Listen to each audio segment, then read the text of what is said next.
Local authorities have lifted most of the restrictions on the prohibitory orders imposed in Kathmandu Valley, even as the infection rate stands over 26%.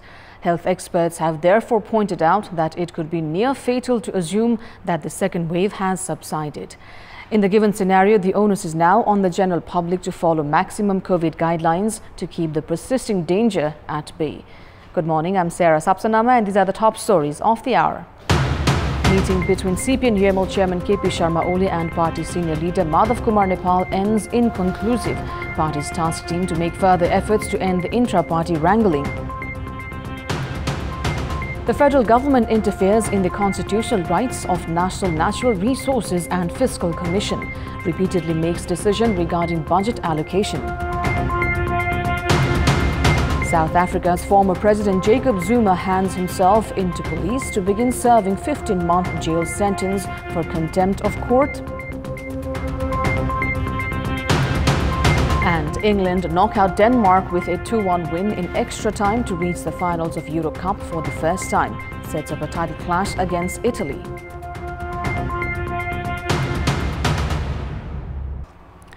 Chairman of ruling CPN-UML and Prime Minister KP Sharma Oli and the party's senior leader Madhav Kumar Nepal held a meeting in the capital yesterday evening. However, the meeting, which was held in a hotel in Naxal for almost 2.5 hours, ended without making any concrete decision. Both the leaders, however, agreed to find a solution from the task team itself.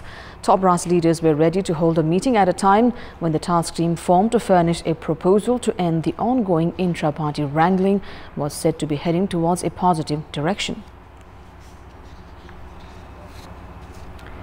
Meanwhile, the meeting of the task team revived to settle the intra-party dispute of ruling CPN-UML ended without reaching a concrete conclusion on the agenda yesterday as well. However, both the factions claimed that the meeting was positive. Leader Pradeep Gewali from the KP Sharma Oli faction informed that the team would try to address all the disputed issues by Thursday, saying that the meeting is heading towards a positive direction. Saying that both the factions have noted each other's demands positively, Leader Gewali informed they are hoping for a concrete conclusion at the earliest. Coordinator of the team from the establishment faction, Subhas Nemwang, said that they need additional preparation and have been trying to reach a conclusion by Thursday after holding discussions with both the leaderships. Team member from the disgruntled faction, Gokarna Bishta, also claimed that they are heading towards a conclusion to end the intra-party dispute. Leader Bishta informed that they had been mulling over to reactivate all the structures of the party from the pre-unification condition and to assign appropriate responsibility to former CPN Maoist center leaders. The task team had been holding meetings since the past 3 days to end the ongoing dispute within the ruling party. The next meeting is scheduled for later today. The National Natural Resources and Fiscal Commission was formed to ensure an equitable distribution of financial and natural resources between the 3 tiers of the government. However, the federal government has seemed to have repeatedly ridden over the Commission's constitutional rights and made decisions regarding the budget allocation for provincial and local levels. The federal government has distributed budget for the upcoming fiscal year, which was introduced through an ordinance to leaders and local levels based on their political ties. Prime Minister KP Sharma Oli and Finance Minister Bishnu Paurel, among other ministers and leaders with access to the center, have all directed massive budgets and introduced programs in their own electoral constituencies.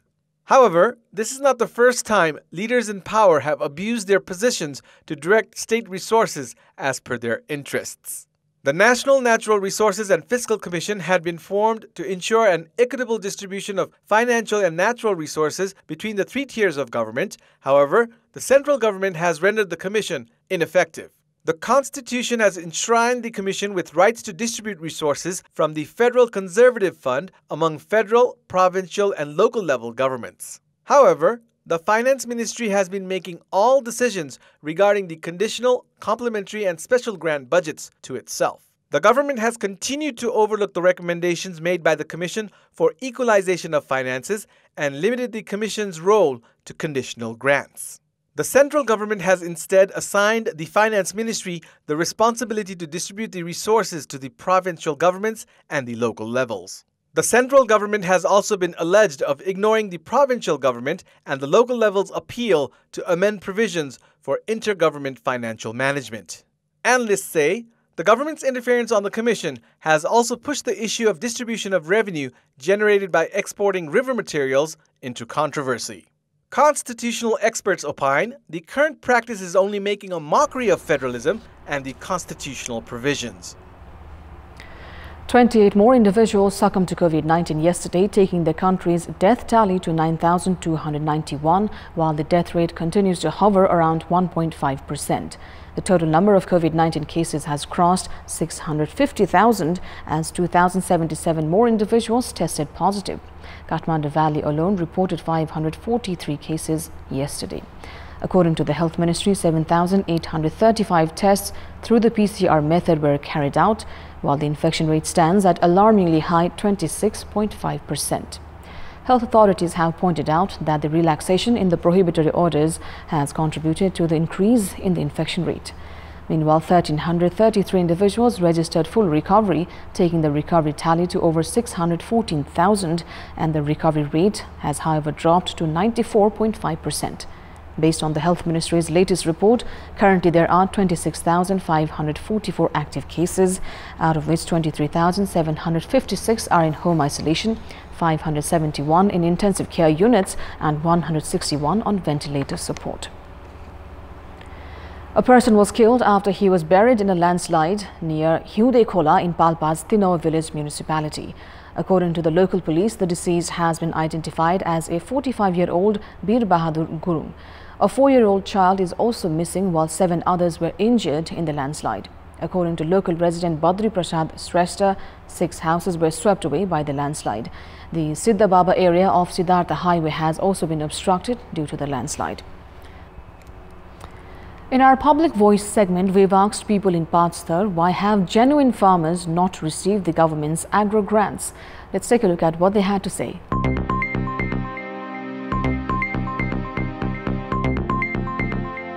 कृषक आफूले पनि चासो नदिएर पनि अनुदानको कार्यक्रमबाट चाहिँ वञ्चित भएको जस्तो लाग्छ मलाई। नातावाद, कृपावाद, कोसेलीवाद जस्तो कुरालाई चाहिँ हेर्ने गर्छन्। त्यही भएर सरकारले आह्वान गरेको अनुदानमा मैले पनि फर्म भरेको थिएँ, लागत इस्टिमेटहरु पनि पेश गरेको थिएँ, तर त्यसमा चाहिँ मैले नै भ्योरेको चाहिँ कमिसनमा मिलेन र मैले पाइन। निवेदन धेरै आएको हुन्छ तर सबैलाई पर्याप्त मात्रामा पुर्याउन नसकिनेको कारणले पनि त्यो अवस्था बन्न सक्छ। हाम्रो नीति यस्तो छ भनेर किसानलाई पनि प्रश्न हुनु पर्यो र त्यो नीतिलाई फलो गर्ने भने त कुनै समस्या आउँदैन।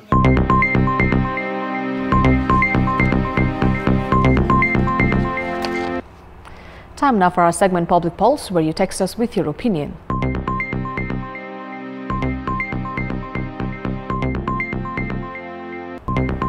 The question is, what is the reason behind large-scale projects not completing on time? Your options are A, problem in study and design, B, lack in working capacity, and C, corruption and nexus. The voting is on. Type NEWS, select your option A, B or C and send it to 34001 to share your opinion with us. That's all for the moment. Thank you for watching. Have a great day ahead.